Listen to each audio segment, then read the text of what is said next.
Thanks for looking in on this video, Acquiring Aquinas, where we take an article of the Summa theologiae, we break it down into its logical structure, we then can look at each of the premises and the reasons that Aquinas gives for why he believes each of these premises, really giving an overview of his thought as a whole. We're looking at Part 1, Question 1, Article 5, whether sacred doctrine is nobler than the other sciences. The thumbnail sketch looks at the topic, inquiry, and answer for this article. The topic question number 1 for the article is the nature and extent of sacred doctrine.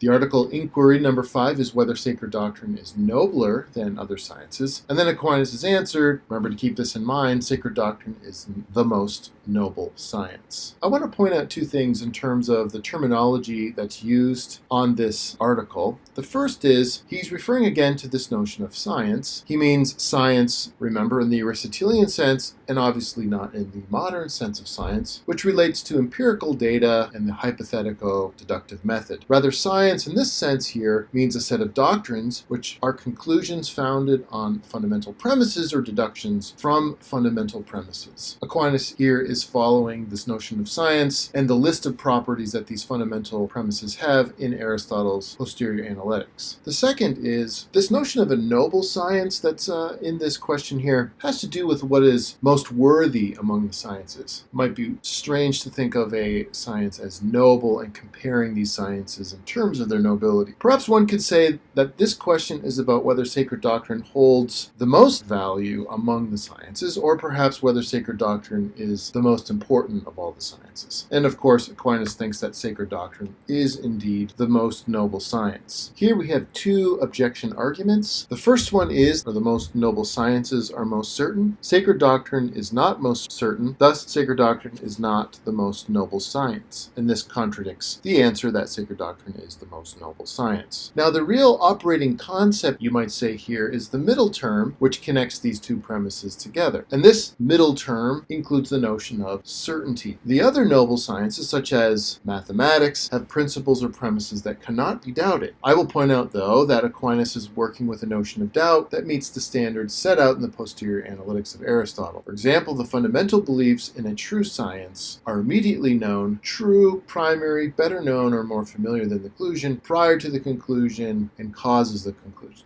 So a very high standard indeed. So the objection argues that the most noble sciences are that which is most certain in this Aristotelian sense. Now moving on to the minor premise, sacred doctrine is not most certain. One might think that the first principles of sacred doctrine are not certain, since their principles are the articles of faith, which of course can be doubted and are doubted by many people. Part of the meaning of the articles of faith is that they require the gift of faith in order to be known to be true, and thus cannot be known in what one can think of in this more intrinsic way, that we think of certainty as a kind of more intrinsic way of understanding something, as the first principles of the other Aristotelian sciences can. And so the conclusion follows, sacred doctrine is not the most noble science. Now, in terms of this second objection argument, we have the major premise, no highest science depends upon another philosophical science. The minor premise, sacred doctrine depends upon another philosophical science. And the conclusion, thus, sacred doctrine is not the highest science. And then the further conclusion, thus, sacred doctrine is not the most noble science. And this contradicts the answer that sacred doctrine is the most noble science. So I point out here that from the first conclusion to the second conclusion, what I've done is replaced some terms with its synonym. Now, with this argument, there is some common linkage to an argument of Aquinas that appeared earlier in the first question here, which is that some investigations that treat of different philosophical sciences are one science, and that sacred doctrine is a science that unifies what belongs to other sciences. These are positions that Aquinas has presented and maintained earlier on. In other words, this is another argument that deals with the relationship among the sciences. In this case, the second objection argues that, for the major premise, no highest science depends upon another philosophical science. For example, it is stated that music depends upon arithmetic. One can imagine why this might be the case, especially concerning their respective speculative foundations, because the first principles of the lower science borrows its starting principles from a different science, as when math is applied to musical concepts. So the minor premise, sacred doctrine depends upon another philosophical science, this minor premise plays off one of Aquinas' Aquinas' own premises that was used and maintained by him earlier on in his question. In Article 2, Aquinas argues that sacred doctrine is a doctrine that proceeds by the light of a higher science. In light of this second objection, it appears that Aquinas is in a weaker position, since it is admitted that sacred doctrine depends upon another science. He even points us to a passage by St. Jerome where he observes in his epistle to Magnus that, quote, "This ancient doctors so enrich their books, the ideas and phrases of the philosophers, thou knowest not what more to admire in them, their profane erudition or their scriptural learning." End quote. This seems to support the idea that sacred doctrine depends on other sciences to be itself a science. Now moving to the orienting argument, or on the contrary argument. Now this argument is more of an enthymeme or an implicit syllogism than a full syllogism, but we can supply the missing premise. The major premise being a non-subservient science is the most noble science. The minor premise, sacred doctrine, is a non-subservient science. Thus, sacred doctrine is the most noble science. Now, in terms of support for the minor premise, Aquinas identifies a passage from Proverbs, which is, quote, "Wisdom sent her maids to invite to the tower," end quote, which rather supports the idea that the other sciences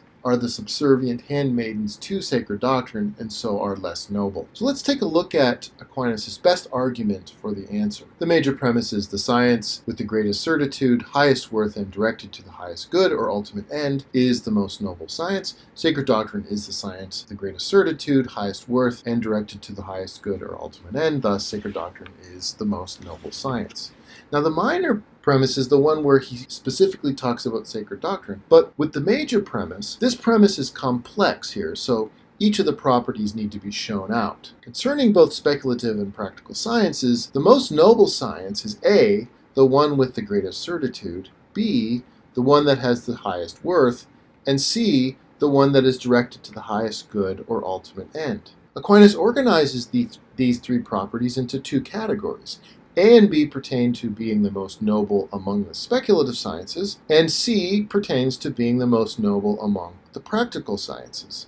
You'll recall that earlier on in this question, it was established specifically in Article 4 that sacred doctrine unifies some other sciences, including practical and speculative ones, and so it is possible for a science to be more noble among both speculative and practical sciences. And so about the minor premise, according to these three criteria held by that which is the most noble among speculative and practical sciences, sacred doctrine must fit the bill. First, sacred doctrine is the one with the greatest certitude. Whereas all the other sciences derive or source their principles from the natural light of reason, there is some room for error. However, the first principles from which sacred doctrine are sourced is more certain since it is from the light of divine knowledge, which cannot be in error. Note that this idea of certainty not only pertains less to the idea of those principles being clear and distinct to the human mind, in light of fundamental working of human cognition, say, and more to do with the fixedness and intelligibility, sort of in an intrinsic sense, of the principles themselves. Now, second, in terms of the sublimity of the subject matter, what it is that is being studied has a bearing on the nobility of the sciences, after all. Certainly, sacred doctrine studies God, who is highest and most perfect. But not only that, the formality under which God is studied is more noble, since it communicates its truth in a way that surpasses human reason, whereas other sciences only know through what can be grasped by reason. So it's not only God that is studied, that is true of metaphysics as well, but God and sacred things insofar as they are divinely revealed to us. Finally, third, Aquinas says that, quote, "Of the practical sciences, the one is nobler, which is ordained to a further purpose, as political science is nobler than military science. For the good of the army is directed to the good of the state. But the purpose of this science, insofar as it is practical, is eternal bliss, to which, as to an ultimate end, the purposes of every practical science are directed. Hence it is clear that from every standpoint it is nobler than other sciences," end quote. And as similar to the previous argument, not only are human beings ordered to a deeper knowledge of God given through natural knowledge, but rather ordered to eternal bliss, and in this way surpasses all the other practical sciences. And now we return back to the objection arguments and identify which particular premises Aquinas seeks to counter. Regarding the first objection argument, Aquinas rejects the minor premise of this argument, which is that sacred doctrine is not most certain, in favor of the idea that sacred doctrine is most certain, which contradicts the minor premise. The reason he gives for this contradictory premise is inspired by the famous passage in Aristotle's Metaphysics, in which he says that due to its own weakness, our intelligence is dazzled by the clearest objects of nature, as the owl is dazzled by the light of the sun. This is in Metaphysics 2. As Aquinas argued in his best arguments that we looked at earlier, sacred doctrine is most noble because it is most certain,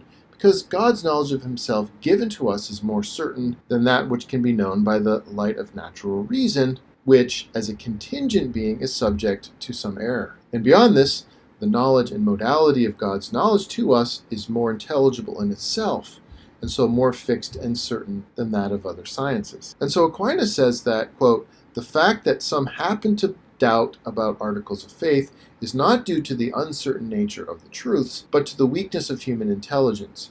Yet the slenderest knowledge that may be obtained of the highest things is more desirable than the most certain knowledge of lesser things. And once again, we see that Aquinas is less thinking about the notion of certainty in the subjective way, or a kind of relationship or inner quality that a belief has by us that is identified as certain, and more about the certitude in an objective sense about the belief itself. So that which is more intelligible in itself is more certain in and of itself, and so more readily able to be understood. Now, regarding objection argument 2, we have a very curious situation here in which it is clear that Aquinas rejects both the major and the minor premise of the argument. So Aquinas rejects the major premise that no highest science depends upon another philosophical science, in favor of the premise that some highest science depends upon another philosophical science. And you'll note here that under the word depends, we have a subscript to differentiate the meaning of depends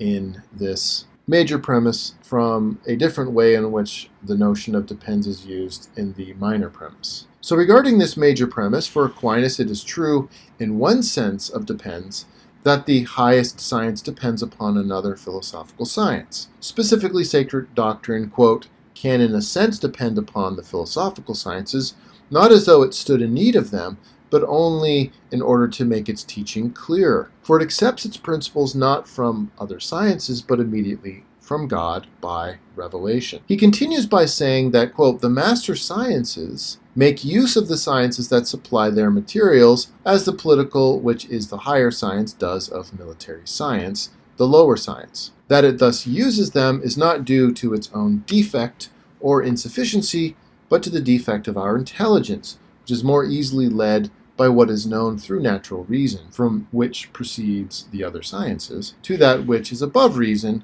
such as are the teachings of this science. So the other sciences, as it were, illuminates our mind in a natural sense of illumination to render the beliefs and the concepts appropriate to sacred doctrine more familiar to us and relatable to our common rational experience. And now in terms of the minor premise, in another sense, Aquinas rejects the idea that sacred doctrine depends upon another philosophical science in favor of the idea of no sacred doctrine depends upon other philosophical sciences. And he's not, of course, contradicting himself, because he means by depends something different in each premise. So in this sense, it does not depend upon other sciences as upon a higher science, but rather makes use of them as the lesser and as handmaidens. And it is in this sense that the sacred doctrine is most noble among the sciences, insofar as it doesn't depend upon the other philosophical sciences.